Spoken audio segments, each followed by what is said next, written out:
These were the most dramatic moments that left viewers on the edge of their seats. Like this time, when a weirdo actually put on an accent just to prove his point. Meet the infamous 22-year-old virgin. He's Paul Clemente, a 22-year-old college student from San Diego. Paul, a college student, engaged in a chat with a PJ person, believing her to be much younger than she was. But things got more intense when he expressed his eagerness to engage with her, even trying to get her to consent to climax on her face. You can't make this stuff up. Anyway, his lack of experience was glaringly obvious, as he repeatedly declared his love for her as witnessed in his chat logs. Trust me, this guy's attempt at being suave is just cringeworthy. The love you just adds a whole new layer to it too. Now, when he arrived at the house, he unleashed his best American accent, thinking it'd make him a bit more charming. Alright, can you pour me a drink really fast? Cause...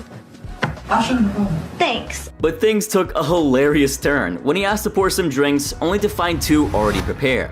The sheer panic when he spotted the pre-poured drinks was both funny and sad. Well, I guess reality hits hard, huh? It's then that he realized what he got himself into. And the only thing that was left was the grand entrance. So you excited too? How you doing? I'm sorry. This jerk's reaction was one for the books. She said so excited to see me. She said she was excited to see you. Yeah. Paul, ever the fashionista, really tried to hide his face behind a no fear t-shirt. I don't think I could come up with something more ironic if I tried. But hold up, there's way more. I didn't say anything bad, sir. Didn't say anything bad. The fact that he thought he didn't do anything wrong just speaks volumes. Of course, Chris didn't like this one bit, and so the prick was met with the full force of Chris's wit. You sent her that photograph. Sir, Did you send that to her? Chris didn't hold back. The exchange was both hilarious and cringeworthy. Paul, in a feeble attempt, tries to convince Chris that he wasn't really a messed up person, and that's when he gets a reality check. After the roast session, Chris generously let Paul go. But the moment he stepped out of the house, he boldly declared, "No criminal, sir." as if that would really save him from being arrested. Come on. Well, as you could probably guess, it didn't. The audacity to proclaim innocence after this whole charade is mind-boggling. Paul sure was one of the most hilarious guys caught on the show, but he wasn't the only one. Enter Lee Greer, famously known as No Pickle Loser, and trust me, the nickname is very well earned. When Lee rolled up to the Sting house, Chris and PJ were left scratching their heads because he mentioned owning a different vehicle in the chat. Chris had to play detective through the chat logs until Del Harvey, the director, yelled out, "It's Lee Greer!" Talk about a plot twist. Lee, our pickle-averse loser, brought fast food into the house and was met by an actress posing as a person he'd been chatting with. And he made sure to make his culinary priorities evident. What did you bring? Double cheeseburgers with no pickles. But wait, there's more drama in store here. He didn't get the sodas that he ordered. Now, as she asked him to wait, things took a wild turn. So no cookies for you? Upon meeting Chris, Lee opened his Caught on TCAP handbook to page 1 and started playing dumb, asking who Chris was. And when he was asked why he was there, Lee's response was pretty nonchalant. And Lee, what are you doing here? Come to visit a friend off the net, I thought. Right. Lee's attempt at playing it cool was both amusing and infuriating. But when the topic of age came up, Lee initially claimed that he thought she was legal due to her appearance and behavior. Of course though, Chris wasn't buying it. Tell me, how old did she say she was in the conversation? 13. How old are you? Too old. I mean, really, what was that smirk about? Anyway, soon the blame game started, and Lee's excuse was as weak as it could get. Stupidity. Stupidity. Honestly. I was... Oh man, stupidity doesn't even cover it. Chris, always armed with evidence, whipped out a picture of Lee's areas. But in the end, Lee remained true to his strategy thus far. And I told her they were dirty pictures and she wanted to see them, so I showed them. Yeah, you heard that right, it was her request to see it. Classic deflection, right? And then Lee decided to drop a bomb. He confessed that he was married. Now that just made the situation 10 times more disgusting. What's worse, he even had the audacity to make an absurd request after that shocking confession. I'd like to be able to just go back to work. Just go back to work. Just walk, get up and... When he was asked about protection, he admitted to having some, but how he justified it was baffling. No, I always have condoms anywhere I go. I always have them in my car with me. The moment Chris pointed out the contradiction about spending the night, Lee desperately tried to cover his tracks, explaining his overnight essentials, including a pair of underwear worn twice. Twice. But Chris wasn't having it. Sounds like you're all set. Got food, got condoms, got sleepwear, ready to spend the night. It was a feeble attempt at damage control. Chris finally revealed his true identity, and Lee, in a moment of realization, covered his face with a hand and asked if he'd be on TV. Yeah, so that's what he was so worried about? Anyway, as Lee exited the house, the Fort Myers police tackled him, and trust me, it simply couldn't get any more dramatic. Oh Lord, help me. You're fine. But hold on, things are only gonna get wilder, as this next guy was much worse than Lee. So, James Cisneros, a guy in his late 20s, sported a really cringeworthy screen name, which I can't even say out loud without getting into trouble with YouTube. Come in. How was the drive? Good. If you know, you know. So, look, this guy kicked off a chat with yet another setup, boldly proclaiming his desire to go all the way with her. As the chat progressed, he casually threw in some questions about her preferences in the bedroom, suggesting they hang out. When faced with her unavailability, James took a creative turn. Yeah, so he proposed they sneak away, get a hotel room, and do the deed. The audacity of suggesting a hotel rendezvous is truly disturbing. Like, just be brave and show up at the Sting house like everyone else. But when she objected, he decided to throw caution to the wind and headed straight to the house. Oh, and he mentioned something so confidently, it's baffling. Look at this. I mean, who poses questions like these to someone they just met online no less, and someone who's underage? Anyway, back to the house, James, ever the romantic, talked about bringing rubbers and casually asked what room she wanted to use for their grand chill session. Where you want to? Their place? Where you want to? But lo and behold, Chris was here to crash the party. And who were you here to meet? The attempt to downplay his intentions just by saying he was there to chill was alarming. But when the age of the setup was brought up, James played very ignorant. How old is she? I don't know. She never told me. Smooth, real smooth. Anyway, as Chris started to read from the chat logs, James, realizing the jig was up, decided to do something crazy. Doing a story on adults who meet kids on the internet. He thought it would be a good idea to just get up and go right away. But the Long Beach police weren't gonna let him escape.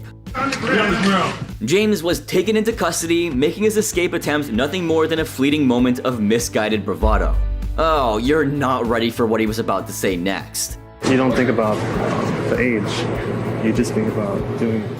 Well, as it turns out, reality isn't as amusing as this jerk thought it was. But this next guy came to the Sting house to celebrate his birthday. Weird choice of venue, but okay. I'm talking about Anthony Palumbo. In the twilight of his 40s, Anthony Palumbo embarked on an internet escapade, assuming he was engaging with someone new and fresh in the game. Going incognito as Chris, and believe me, the irony isn't lost on me, he conveniently dialed down his age a notch or two. And the conversation, well, it took a sharp nosedive into explicit territory within minutes. What's more, he even asked the setup if they prefer being on top or the bottom. The conversation then evolved into an unsettling push for unprotected intimacy. Paranoia kicked in, and Anthony, afraid of encountering an undercover cop, started contemplating soap as lubricant instead of conventional protection. Because, hygiene matters, even in questionable situations, right? In a plot twist, Anthony offered to bring Heineken into the mix. Because what's an encounter without some questionable beverage choices? Way to set the mood, Anthony. Curious about the lad's online socializing experiences, Anthony, in his unique brand of concern, worried about not wanting to play games. Irony much? He actually got lost finding the house, yet that still wasn't enough to dissuade him. Fast forward to Anthony's arrival at the house, he commended the lad for his precise directions and insisted on stashing his haul in the fridge. You were good direction. When confronted, Anthony, seemingly on edge, gave a bunch of random reasons for dropping by. My excuse to come here, I went to Atlantic City. Sure, because nothing says Atlantic City like an impromptu visit to the Sting house of all places. Anthony's attempt to blend in was laughably awkward. Confronted by a real Chris, Anthony offered a shaky explanation about heading to Atlantic City to see his other brother. But Chris pointed out Anthony's claimed anxiety. And what was Anthony's defense? Because I was going to Atlantic City and it was dark and I'm not usually a driver at dark. He got nervous driving to Atlantic City in the dark. Classic. In a bid to solidify his innocence, Anthony insisted that he believed the setup was of legal age, conveniently forgetting his earlier explicit inquiries. When pressed for his true age, Anthony unraveled, eventually admitting the truth. How old are you? 39. 39. Anthony's sudden dive into his personal struggles was oddly timed. Begging for sympathy really added a bunch of desperation to his questionable narrative. As Chris read aloud from their explicit chat, Anthony, the maestro of excuses, claimed that it was all in good fun. Chris, playing the role of a stern interrogator, questioned Anthony's inquiries about the boy being a cop. Just joking. Just joking. Just a joke? Of course. The excuses just kept piling up. In a final twist, Anthony declared his noble intention. It was like I wanted to hang out with someone, like a friend. Like I thought he was like 18. Chris, unimpressed, laid down the facts. It wasn't about being gay or straight, it was about the age of the person involved. As the truth unfolded and the cameras made their grand entrance, Anthony insisted that he didn't want to be on television and made a swift exit when given the chance. However, of course, that's not how it ended. Anyway, here comes yet another jobless jerk that decided to head over to the Sting House instead of trying to turn his life around. At the ripe age of 38 and completely unemployed, Peter rendezvoused online with Brian. In as predictable of a move as they come, Peter initially played the role of a protector and mentor, offering advice on navigating a supposedly broken home and cautioning about the perils of online chat rooms. Peter's attempt at mentorship took an eyebrow-raising turn, setting the stage for a bizarre journey into online absurdity. Swiftly shifting gears, Peter dived into the intimate inquiries about Brian's preferences. The conversation took a dark turn when Brian vented frustration about being unable to come out in his conservative neighborhood, fearing physical harm. In response to Brian's plight, Peter casually threw in the idea of a secret lover because, that's a rational solution. They proceeded to plan a date for Peter's grand entrance into Brian's life, offering the enticing prospect of, oral encounters. But what's interesting is that all the while, he knew he shouldn't do something like this. As the week unfolded, their online banter evolved into phone conversations where Peter dreamt aloud about escaping to Georgia together. However, things took an awkward turn as boredom set in, and Peter, in a desperate attempt to prolong the conversation, failed to coerce Brian into staying on the line. Undeterred by the virtual awkwardness, Peter embarked on a 2-hour drive from the Atlanta suburb of Norcross to meet Brian at his house. However, upon arrival, he immediately sensed something was amiss. Hey bro, come on in! Del Harvey, playing the role of Brian, emerged with a face covered and a southern twang, sounding nothing like the person Peter conversed with on the phone. Suspicions heightened, Peter requested Del to step outside for a better look, and when met with resistance, you won't believe what he did. Pull your head off. Unfortunately for Peter, the Harris County Sheriff's Office stepped in immediately, and the confrontation with Chris never materialized. Put the camera out of my face, Wayne. As he was escorted off the scene, Peter, in a last-ditch effort at dignity, politely requested that the Dateline camera crew spare his face from their lenses. But the episode did eventually make it to TV. I wouldn't be talking about it if it hadn't, right? If we're talking about cringe, it'd be a mistake for me not to mention Walter Bass, a 43-year-old high school teacher and married man. He decided to spice up his life with some questionable online escapades. He's the kind of guy you'd see standing in line at the dry cleaners of the grocery store. Going by the moniker John and falsely claiming to be 40, he found himself talking with someone from PJ just like the rest of them. Beginning by dropping the word cutie in the most unsettling fashion, Walter swiftly steered the conversation into the murky waters of, certain articles of clothing. Expressing his desire for a nothing-on-the-body encounter at her house, he delved into a disturbing dialogue about his aversion to protection, all under the pretext of finding her hot. Sometime later, discussing school matters, Walter asserted that if she were at his school, he couldn't come over. But paradoxically, he also claimed that he was excited by the thought of being intimate with her. And even ignoring all that, he was next-level deranged because he commanded her to wear something in particular. As Walter sauntered into the Sting House, guess who emerged from the shadows? Hey, how are you? Doing good. Could you have a seat right over there, please? Walter's attempt to deflect using an alias introduces a comedic element to the unfolding idiocy. And it seems like this guy already knew what was coming. I knew it. I knew it was a setup. Proclaiming that he was getting his ass kicked and urging Chris to arrest him and put him to death, Walter showcased a theatrical plea for mercy.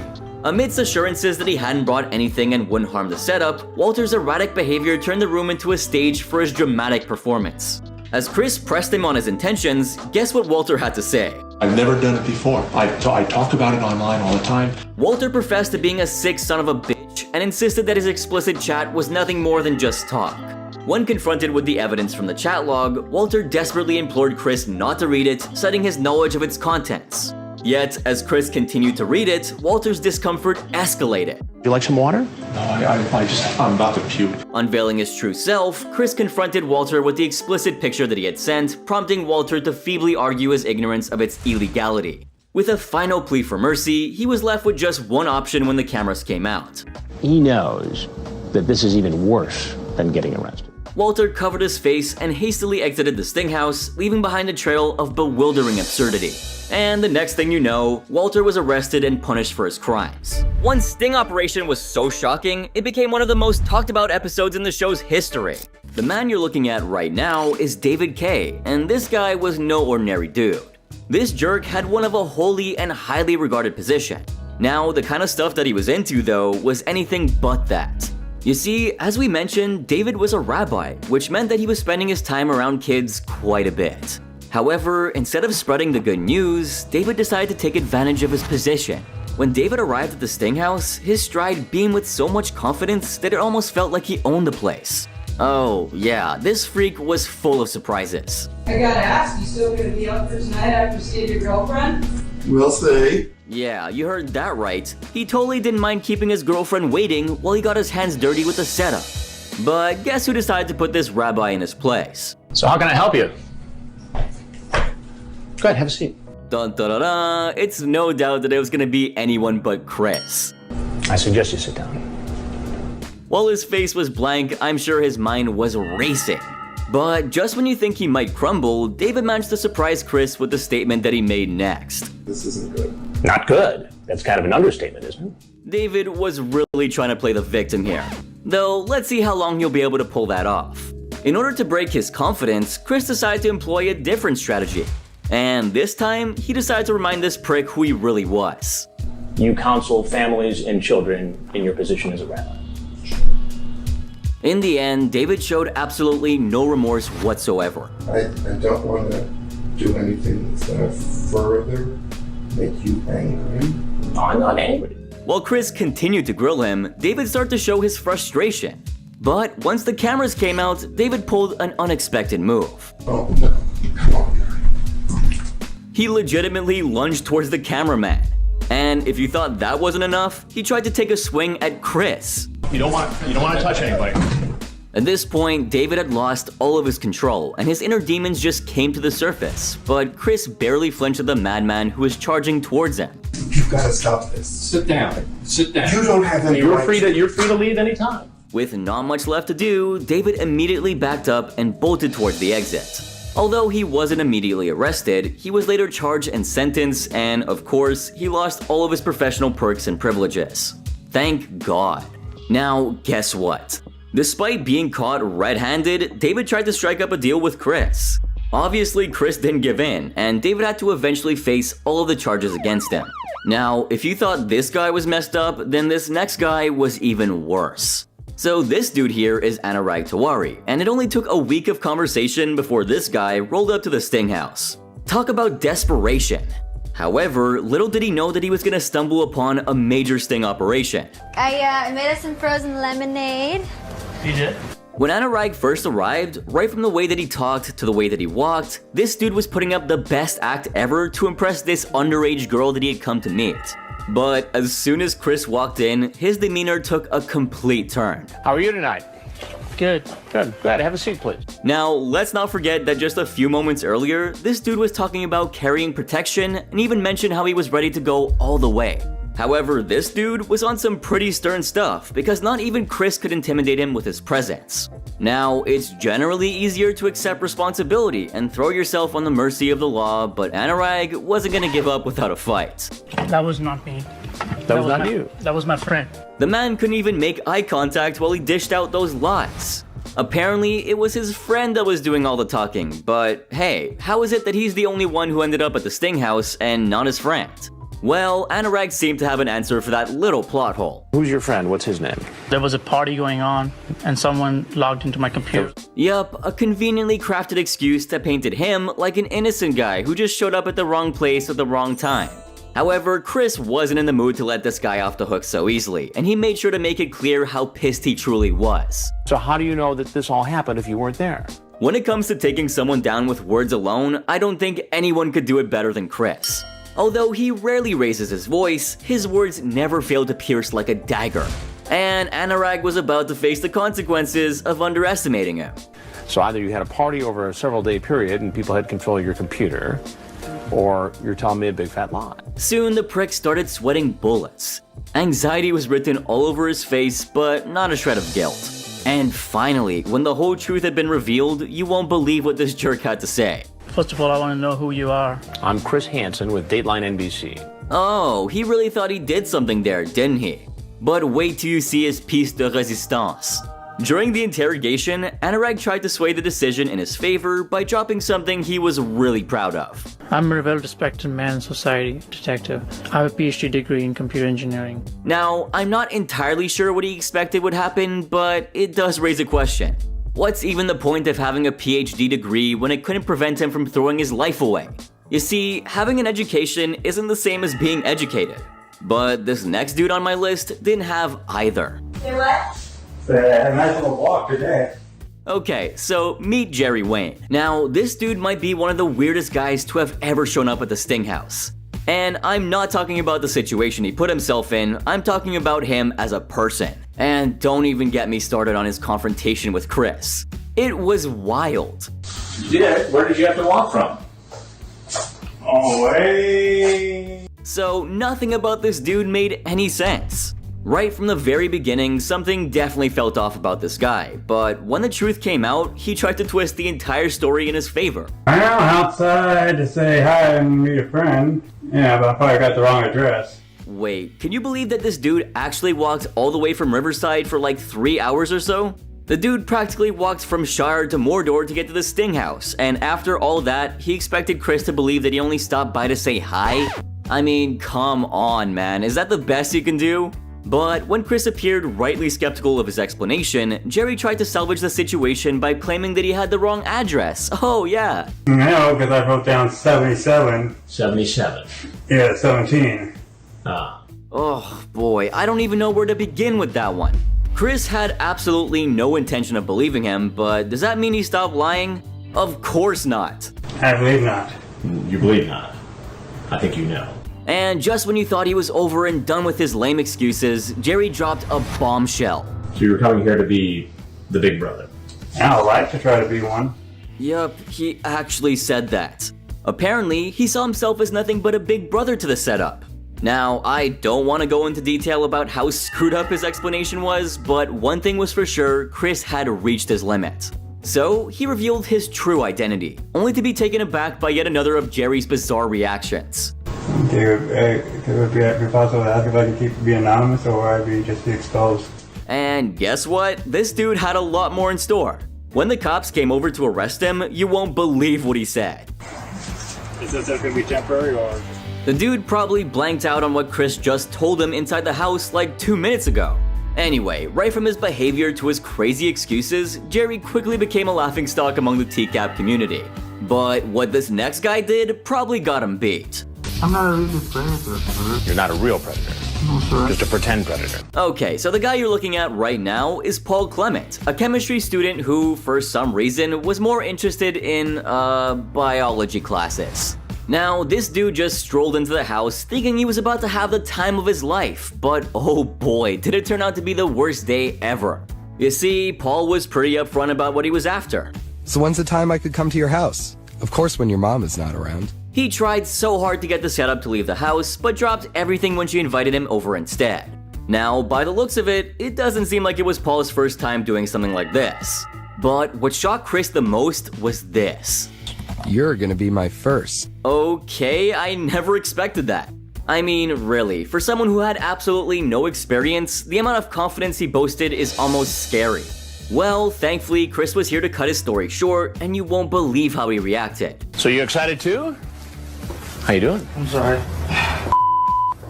You see, Paul had no idea that the camera started rolling even before he set foot inside the house. And just when you thought he was becoming ashamed of his actions, he said something really stupid. She said so excited to see me. She said she was excited to see you. Yeah. He had no intention of taking any responsibility for what he'd done.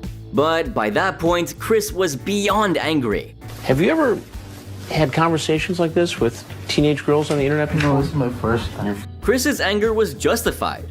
I mean, this dude was 22 years old, and instead of dedicating his time towards getting his life in order, he spent his time online trying to find that one special person. Everybody who walks in this house says the same thing. Oh, I'm sorry. And I'm guessing that not everybody's telling the truth. But guess what? Before the cops even swept him away, Chris was in for a little surprise. Yes, sir. Have you seen the show on television? Yes, a couple of times. A couple of times. This dude already knew about the show, and yet he still couldn't keep it in his damn pants. Now, since he knew what the show was about, he tried just about every trick in the book to get out of this sticky situation that he was in. I'm just curious, sir. A curious predator. I'm not a really predator. However, nothing worked in his favor, and so he decided to make one final statement before he surrendered to the cops. Put your hands up! I'm not a criminal, sir. Well, sorry buddy, but the moment you decided to chat up the setup, your time was up. So maybe it's better for you to save your energy for your time in prison. It's absolutely bonkers how these freaks think they can get away with anything, and this next guy is no different. So this dude, Jean-Pierre Michael, couldn't even walk straight. What's more, he bumped himself into the door while making his way into the sting house. But guess what? This creep was in a hurry to get busy. As soon as he saw the decoy, he dashed towards her for a hug. But before I go into more detail, take a look at what Chris had to say about him. He's got a backpack and a hat, and he looks like a hiker. Yeah, so he walked, took a bus, and then walked some more to get to the house. Wow, if Jerry gave Lord of the Rings a run for its money, this dude was on a freaking odyssey of his own. If only he channeled that energy towards literally anything else. Now, let's get back to the sting. Chris had to actually cut in early to stop this prick in his tracks. Hey, sir, could you come back over here, please, and have a seat right on there? And when Chris started to question him, Jean came up with the craziest explanation. I thought I was looking for somebody, and that's all. I'm sorry. If you ask me, I think Jean was quite talented. He was an expert liar, that's for sure, but that wasn't the end of it. Jean then came up with a whole different story where he said that he was here because someone had promised him a job or something like that. Well, of course, Chris wasn't having any of that BS. He had called you just out of the blue? However, that doesn't mean he was taken aback by the audacity this dude displayed. Now, Chris did try to tease him a little bit, just to see how far he would go with his lies. Here we go. I'm just gonna let the line out a little bit here and see how far he takes it. And, well, this dude showed no signs of stopping. Finally, Chris asked him why he used a public library to chat online, and Jean's reaction was totally unexpected. In the library, been using my name. How convenient. Jean thought that blaming the whole situation on someone else would make the situation better. But guess what? This wasn't the first time this loser got caught red-handed. He had fallen prey to his disgusting desires earlier, and when Chris confronted him about it, the dude got so annoyed. Do you do time for that? Don't you know? I'm asking you. Guys, you have to give it to the man. Despite being handcuffed, he stood to his twisted story. Scott was supposed to be here, and he didn't mention his name. I just said, look at Scott. Who's Scott? The guy I was supposed to meet. Well, sometimes, no matter how hard you might try, some people just don't learn their damn lesson. Just like this next guy who did something crazy when he got exposed. Did you bring some green? No, we're gonna smoke some, though. We're gonna get some. Right from the very beginning, David Schumacher came across as trouble. The dude was so bothered about being in some random house that he had the audacity to look around and turn on the television like he was in his own home. However, Chris's entrance shook things up a bit. What's happening? Keep your hands up where I can see. Now, despite being in a really tough situation, the dude decided to play it cool. What are you doing here? I'm David. How you doing? David, I'm Chris. Nice to see you. How's everything?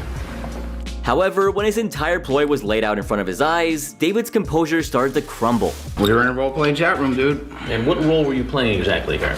David assumed he could get away with his rant, but he had no idea that the more that he spoke, the bigger fool that he made of himself.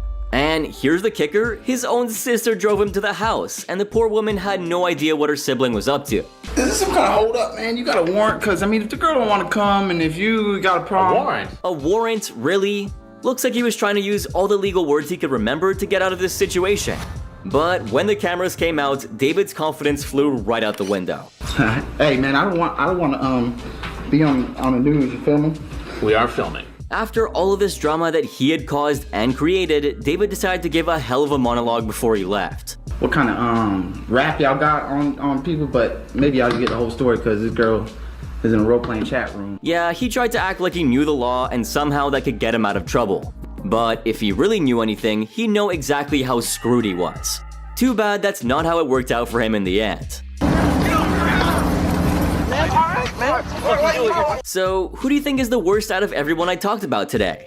If you ask me, I think it's the rabbi hands down. But what about you? Make sure to share your thoughts in the comment section down below. You've seen chaos, but check out this next video here. Shows a kitchen meltdown so extreme, it threatens to shut the restaurant down for good.